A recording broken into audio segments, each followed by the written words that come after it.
Aquí tenemos ya el código para aquellos que deseen tener el bosquejo escrito de esta mañana. Detrás del humo. Es como el llamado a la reflexión de este día. Detrás del humo. Esta reflexión pretende, mis hermanos, acercarnos a una realidad que vivimos todos nosotros. Y quiero iniciar diciendo que en un incendio, y es una de las cosas que me llamó mucho la atención, y a partir de ahí escribí esta introducción. En un incendio es fácil pensar, es fácil que todos nosotros pensemos que lo más peligroso en un incendio es el fuego. Sin embargo, los expertos, los bomberos, la gente que estudia acerca de los incendios, nos dicen que el fuego no es el factor más peligroso en un incendio, sino que en un incendio lo más peligroso es el humo. No el fuego, sino el humo. Muchas personas en un incendio han muerto a causa del humo, no del fuego. Vea qué curioso eso. Porque uno pensaría, no, lo peligroso de un incendio es el fuego. O sea, el fuego me va a quemar. Pero resulta que no. Lo más peligroso de un incendio es el humo. El fuego a muchas personas en un incendio nunca les llega, sino solamente llega el humo. Y al inhalar el humo, estas personas se sofocan, se asfixian y finalmente mueren. El humo tiene la característica de que hace que las personas que lo inhalan pierdan la conciencia, pierdan la certeza del lugar en donde están, terminan desmayándose y obviamente ya no pueden moverse, ya no pueden tomar decisiones. Ahí es donde radica entonces por qué el humo es el factor más peligroso en un incendio. Porque entonces si una persona se desmaya a causa del humo, es probable que el fuego nunca llegue hasta donde está esta persona desmayada, pero va a seguir inhalando humo. Y ese humo lo va a terminar matando.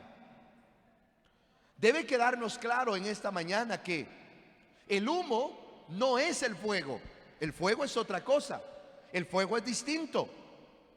El humo es quizá solo el anuncio de que el fuego está cerca, pero no es el fuego. El humo, mis queridos hermanos, impide que se vea la realidad que hay detrás de él. El humo nubla la visión, además de que sofoca, además de que asfixia, además que puede provocar la muerte. El humo nubla la visión, nos impide seguir viendo, nos impide que veamos lo que hay detrás del humo. Y así como sucede en un incendio donde hay muchas personas que han muerto a causa del humo y no del fuego, nos sucede también a nosotros en la vida. Hay cosas a las que podemos llamar fuego que nunca han llegado a nuestra vida, sino que nos hemos quedado con el puro humo. Y el humo ha sido suficiente para sofocarnos, para asfixiarnos, para desmayarnos. El humo, nada más. A diario nos enfrentamos a ese humo. Ese humo que nos intenta, insisto, sofocar y asfixiar. Y que claro, no nos va a dejar llegar nunca hasta el fuego. Nunca conoceremos el fuego. Algunos de nosotros nunca sabremos cómo es el fuego realmente, porque en el humo nos quedamos.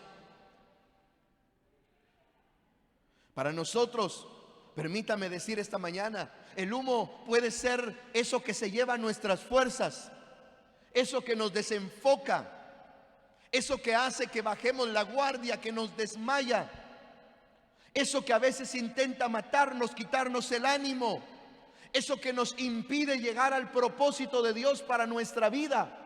Todas esas cosas que se interponen, todas esas cosas que salen delante de nosotros, que no son el fuego, sino solo el humo.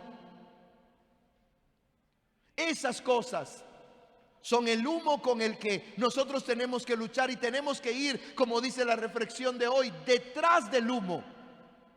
Tenemos que pasar ese humo. Aunque podrían haber muchos ejemplos acerca del humo, anoté aquí solamente dos cosas que creo son abarcadoras respecto al humo que constantemente nos está sofocando y nos está asfixiando, y como dije, no nos permite llegar hasta donde está el fuego. Pensemos que ese fuego es el propósito de Dios. Pensemos que ese fuego es el plan de Dios. Pensemos que ese fuego es la tierra prometida de Dios para nuestra vida. Pero si no pasamos de donde está el humo, si el humo es suficiente para asfixiarnos, si el humo es suficiente para sofocarnos, nunca conoceremos ese plan y ese propósito de Dios. Anoté dos cosas aquí. Uno, constantemente nosotros luchamos con el humo de la comparación. El ser humano vive comparándose. Y en el Salmo 73, versículo 2 y 3, vemos cómo la comparación llevó al rey David a un precipicio, a punto de morir. Mire lo que la Biblia dice. Salmo 73, versículo 2.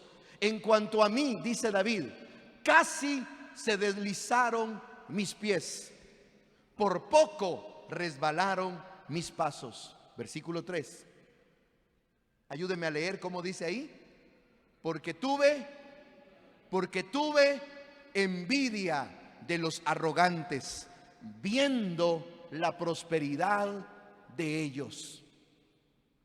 El gran rey David se topó con el humo de la comparación. Ojo, el rey David, el hombre conforme al corazón de Dios, empezó a compararse con los impíos. Así que no me vaya a salir ninguno de ustedes demasiado humilde diciendo: uy, no, yo nunca me comparo con nada ni con nadie. O como dice el himno, con nadie me compares, ¿verdad? No, hermano. La comparación, hermano, es una cosa que llevamos en el corazón. Vemos hacia los lados y nos preguntamos, lo decimos, y si con alguien tenemos confianza, quizás hasta lo compartimos. Pero ¿por qué a él le va bien? Pero si yo le sé sus cosas. Alguno todavía más drástico diría: pero si yo lo he visto. ¿Y por qué le va bien? ¿Y por qué Dios no manda un rayo y lo parte? Ah, no me haga sentir pecador, que solo yo he tenido esos sentimientos, hermano. Porque a veces yo he querido hacer una lista delante del Señor y decirle: mira, Señor, a todos estos ya están listos para que te los lleves. A estos déjalos un rato más. Y el Señor no me ha hecho caso. Mire, David se está comparando, y por eso él dice: mis pies estuvieron a punto de caer, a punto de deslizarse. Y nos da la razón, este texto es claro. Porque tuve envidia, porque vi a los malvados que les iba bien, porque vi la prosperidad de ellos, porque vi que a los otros les iba bien y a mí no me estaba yendo bien. David estaba viendo en los impíos y en los malhechores la prosperidad que tenían, y él se comparaba porque él estaba atravesando un momento de crisis. Cuando nosotros atravesamos pruebas, cuando atravesamos luchas, cuando atravesamos enfermedades, ¿a dónde miramos, hermano? Dígame, ¿a dónde miramos? ¿Será que podemos decir como el salmista alguna vez dijo, Salmo 121: alzaré mis ojos a los montes, ¿de dónde vendrá mi socorro? Mi socorro viene de Jehová, que hizo los cielos y la tierra. ¿Será que así vemos? ¿O no será que la primera idea que nos asalta es: ¿por qué a mí? ¿Por qué no a mi vecino?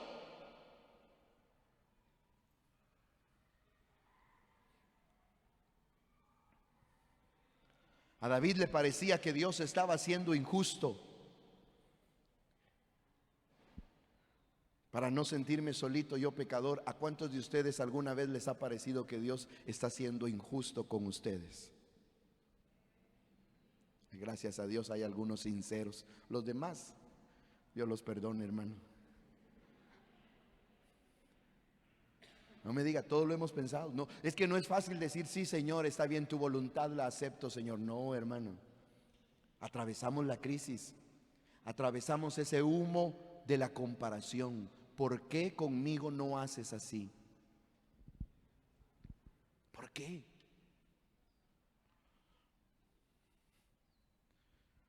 ¿Usted no cree que yo no me he preguntado, hermano? Yo le he dicho, Señor, dime qué me hace falta, qué debo hacer, qué características debo tener. Porque con la iglesia, con ustedes, llevamos aquí 10 años luchando y yo veo el esfuerzo, hermanos, que hacemos cada año para seguir construyendo el templo. Pero sé de otras iglesias que en 3 años han construido templos más grandes que este. ¿Usted cree que yo no le he preguntado a Dios por qué?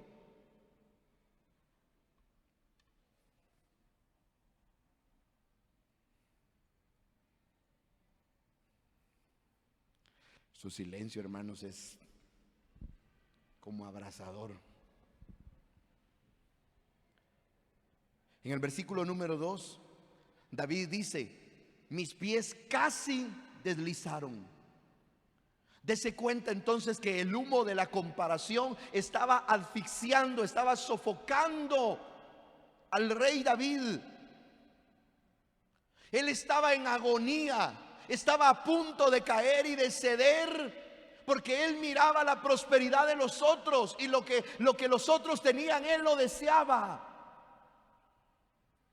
La comparación, mis queridos hermanos y hermanas, en la vida, la comparación es una trampa de humo que nos arruina. Cuando comparamos nuestros logros, cuando comparamos nuestras deficiencias, la comparación siempre nos dejará mal parados, siempre nos dejará en derrota. Pero es un humo que intenta asfixiarnos.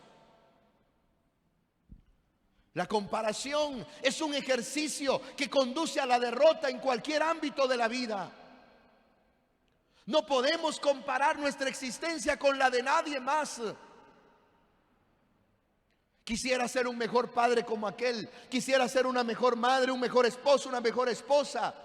Quisiera tener más dinero como aquel. Quisiera tener una casa como el del otro, un carro como el del otro. La comparación siempre nos va a conducir a la derrota y nos va a dejar mal parados. El humo de la comparación se apoderó de David y por eso él estaba a punto de caer. Mire cómo dice David en el Salmo 73, versículo 12 y 13. He aquí estos impíos, sin ser turbados del mundo, alcanzaron riqueza. ¿Se da cuenta del sentimiento que David le está dando? Le dice, yo veo a los impíos. Los impíos eran los que no tenían temor de Dios, los que no buscaban a Dios. Y dice, yo los veo prosperar y nada les turba, nada les pasa, nada les preocupa. El siguiente versículo, David dice, verdaderamente, mira dónde había llegado David. Verdaderamente en vano he limpiado mi corazón y lavado mis manos en inocencia. David está en un punto de comparación donde dice, Señor, ¿para qué? ¿Para qué te estoy buscando? ¿Para qué te estoy sirviendo? ¿Para qué estoy intentando ser fiel? ¿Para qué sigo creyéndote? ¿Para qué? Si veo que a los otros les va bien y a mí no. David se estaba comparando con los impíos. El humo de la comparación muchas veces logra sofocarnos, asfixiarnos y hasta matarnos en el propósito de Dios para nuestra vida. Pero número 2, también he notado que constantemente nos llega el humo de las prioridades incorrectas. Prioridades incorrectas. Vea cómo dice Proverbios capítulo 10, versículo 4 y Deuteronomio capítulo 8, versículo 18. La mano negligente empobrece, mas la mano de los diligentes enriquece. ¿Qué está diciendo esto, hermano? Lo digo en mi versión. Al que trabaja, Dios lo bendice. ¿Está de acuerdo conmigo? Si usted trabaja, Dios lo va a bendecir. Dios va a prosperar la obra de sus manos. La mano diligente se enriquece. Amén. Mire cómo dice Deuteronomio. Si no, acuérdate de Jehová tu Dios, porque Él te da el poder para hacer las riquezas. ¿Quién da el poder para hacer riquezas? Dios. ¿Quién da la habilidad para hacer riquezas? Dios. Él es el que da el poder para poder prosperar. En estos dos versículos vemos claramente que hacemos bien cuando trabajamos. Hacemos bien cuando trazamos metas y luchamos por alcanzarlas. Pero escúcheme, porque estoy hablando del humo de las prioridades incorrectas. Pero ninguna de esas metas es la prioridad de nuestra vida. Aunque Dios bendice las manos que trabajan, las manos diligentes, aunque de Dios viene la habilidad, la sabiduría, la creatividad para producir riquezas en esta tierra, ninguna de las cosas que podamos alcanzar son nuestra prioridad. La prioridad debe ser nuestra comunión estrecha y personal con Dios. Jesús lo dice de la siguiente manera en Mateo capítulo 16 y el versículo 26. Porque ¿qué aprovechará al hombre si ganare todo el mundo y perdiere su alma? ¿O qué recompensa dará el hombre por su alma? Lo más importante que usted y yo tenemos, hermanos, en esta tierra es la oportunidad de tener una relación personal y estrecha con Cristo, que nos llevará a vivir en la patria celestial por la eternidad. Y nada, escúcheme, nada de lo que podamos ganar, nada de lo que podamos lograr en esta vida, y no lo digo yo, lo dice la Escritura, ¿de qué le sirve al hombre ganar todo en esta tierra si finalmente pierde su alma? Lo más importante en la vida es nuestra relación y nuestra comunión con Dios. Amén. Eso es lo más importante. Pero el humo de las prioridades incorrectas impide que obtengamos lo que más necesitamos. Escuche cómo lo digo. El humo de las prioridades incorrectas nos impide que consigamos lo que más necesitamos. Porque pensamos, no, lo que necesito es trabajar más, lo que necesito es lograr más, lo que necesito es estudiar más, lo que necesito, hermano, haga todo eso, trabaje, Dios bendice las manos laboriosas, prepárese, estudie, capacítese, tenga metas en la vida, luche por alcanzarla, pero que no se le olvide que la prioridad en su vida es buscar al Señor en todo momento.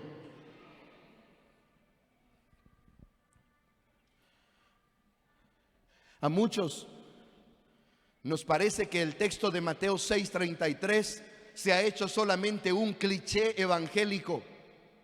Lo sabemos de memoria. Y como lo sabemos de memoria, parece que ya no le damos importancia. Como dice Mateo 6:33, mas buscad primeramente el reino de Dios y su justicia, y todas las demás cosas vendrán, como dice. A ver, dígalo conmigo, si no lo sabía, hoy lo va a aprender de memoria. ¿Cómo dice? Mas buscad primeramente el reino de Dios y su justicia, y todas las demás cosas serán añadidas. ¿Qué hay que buscar primero? ¿Qué hay que buscar primero? Antes que el trabajo, antes que la familia, antes que el matrimonio, antes que los hijos, antes que las metas personales, antes que todo, buscad primero el reino de Dios. Y no le estoy llamando a la haraganería, no le estoy llamando a la mediocridad, le estoy diciendo trabaje. Por eso mostré los textos de Proverbios y de Deuteronomio, porque Dios quiere que usted y yo trabajemos, porque la mano diligente será prosperada.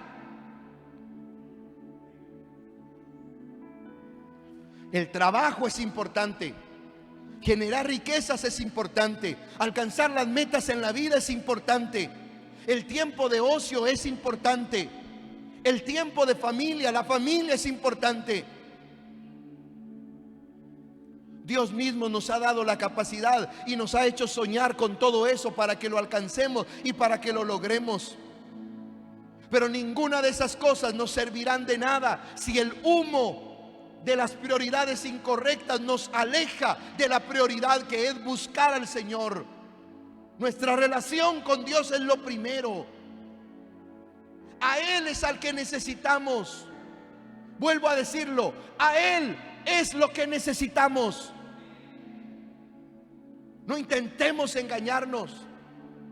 No intentemos decir, no, yo puedo. Nosotros podemos solo así. Dios entiende, Dios sabe. Más adelante tal vez. No, a Él es lo que necesitamos.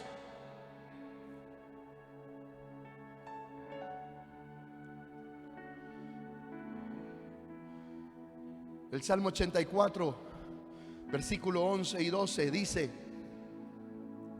porque sol y escudo es Jehová Dios, gracia y gloria dará Jehová, y no quitará bien a los que andan en integridad.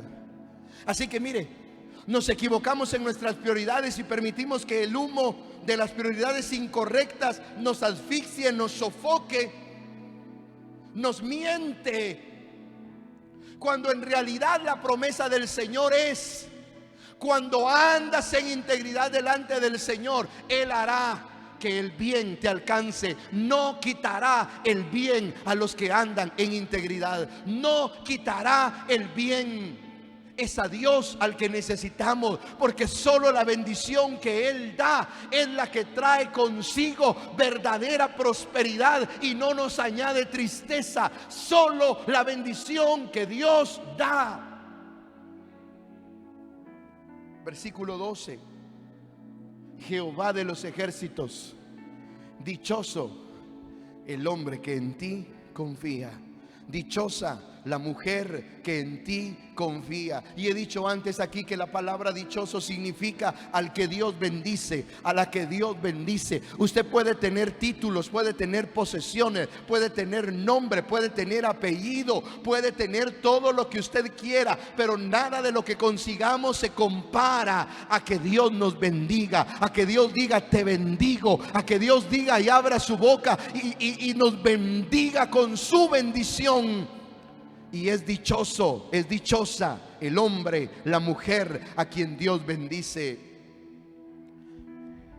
El humo ha hecho que muchos de nosotros permitamos que las bendiciones que Dios nos ha dado se conviertan en tropiezos para seguir buscando del Señor.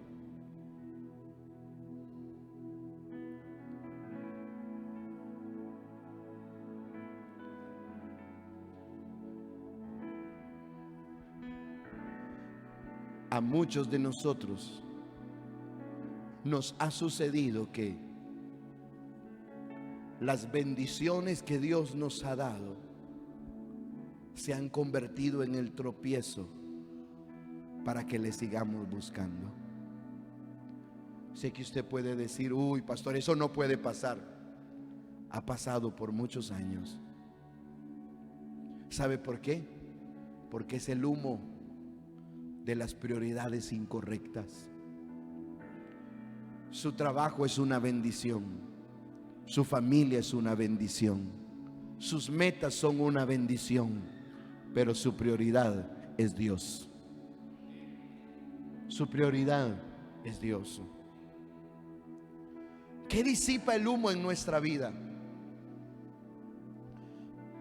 En el versículo 17 del capítulo 73 de los Salmos, David nos enseña, frente a ese precipicio donde él se encontraba, David nos enseña, él da un giro drástico a todo el humo. Era algo así como estar asfixiándose, estar sofocándose, cuando de repente David da un grito que dice: hasta aquí llegó el humo, hasta aquí llega lo que me distrae, de tener una relación estrecha, íntima con Dios. Hasta aquí llegan las comparaciones. Ya no me voy a comparar porque entiendo que Dios tiene un propósito para mí. Pero cuando llegó este hasta al corazón de David, dice el versículo 17, hasta que entrando en el santuario de Dios, como dice la última línea, comprendí el fin de ellos. ¿De quiénes ellos? De aquellos con los que se estaba comparando, de aquellos en los que él había puesto su mirada. Hasta que entré en el santuario de Dios. Esto de entrar en el santuario de Dios, mis hermanos, tiene dos connotaciones para nosotros el día de hoy. En primer lugar, no podemos olvidar que para David el templo representaba la misma presencia de Dios, el lugar donde Dios estaba, el lugar donde David se sentía seguro. Cuando había humo que buscaba asfixiarle, que buscaba sofocarlo, el salmista corría al templo. El salmista iba a la presencia de Dios, iba a encontrar el lugar donde él estaba seguro.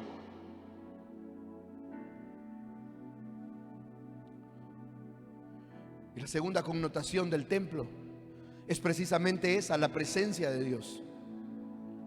Ustedes y yo no podemos subestimar, hermanos, la presencia de Dios. Yo sé que a veces venimos al culto y pensamos, oye, el culto estuvo tranquilo, bonito, tranquilo. Sé que a veces salimos como aquella hermanita le preguntan, ¿y cómo estuvo el culto? Bendecido, alegre. Y la prédica poderosa. ¿Y de qué habló el pastor? No me acuerdo, pero estuvo bendecida. Yo sé que a veces salimos así, hermano. Yo sé que a veces no vamos de aquí extasiados, sintiéndonos en una nube como volando después de que llegamos a la casa del Señor. Pero no subestime lo que Dios es capaz de hacer mientras usted ha apartado su tiempo, su corazón, su vida para estar delante de Él. Porque muchos de nosotros pasamos toda la semana ocupados, cansados, afanados en el trajín de todos los días, que son apenas estas 2 horas que venimos aquí al templo cuando nos concentramos para estar delante del Señor. No subestime lo que Dios puede hacer aquí. No subestime la presencia de Dios, porque si hay algo que disipa el humo, es la presencia de Dios. Hasta, dice David, hasta que fui al santuario, hasta que me encontré con Dios, hasta que disfruté su presencia. Porque en la presencia de Dios somos iluminados, somos transformados. Porque en la presencia de Dios nuestra actitud es corregida. Todo lo que vemos mal, hermano, en la presencia de Dios, nuestros ojos son limpiados y entonces podemos ver bien. Miren lo que dice el Salmo 16, versículo 11. Me mostrarás la senda de la vida, en tu presencia hay plenitud de gozo, delicias a tu diestra para siempre. Pero vea cómo inicia el salmista: me mostrarás, me harás ver. Ya no veré el humo, ya no veré el humo de la comparación, ya no veré el humo de las prioridades incorrectas, sino que veré tu presencia, veré que en ti hay plenitud de gozo. No importa lo que pasen con los demás, importa lo que tú dices de mí, Señor. En tu presencia hay plenitud de gozo. Cuando el humo en la vida nos asfixia, cuando el humo en la vida nos hace desmayar, es solo la presencia de Dios la que disipa todo humo y la que nos fortalece.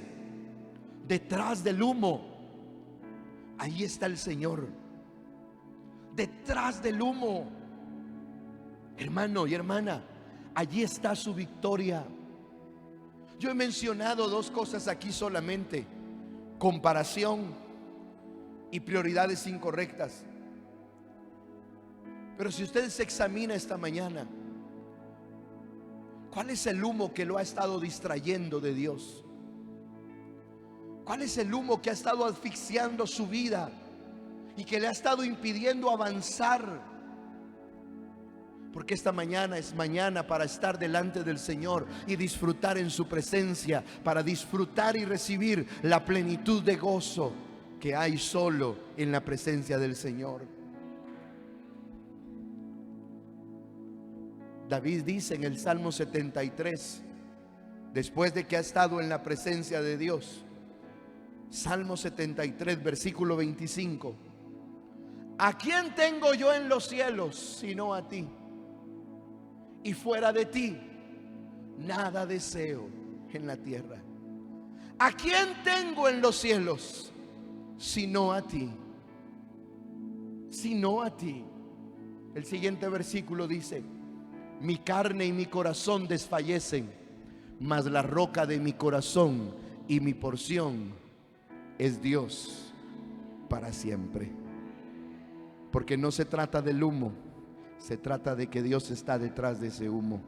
No se trata de lo que nos pueda distraer, hermanos, para llegar al propósito de Dios. Se trata de que detrás de ese humo de distracción, esas cosas solo nos quieren distraer, solo nos quieren sofocar, nos quieren asfixiar e impedir llegar al propósito de Dios. Pero cuando estamos en su presencia, el humo se disipa y seguramente podremos decir como David: en tu presencia hay plenitud de gozo. ¿Y a quién tengo yo en los cielos? ¿Necesita usted a alguien de influencia para que le ayude? ¿A quién tiene usted en los cielos sino a Dios? Y aunque nosotros desfallecemos, nuestra roca firme es Jehová en todo tiempo.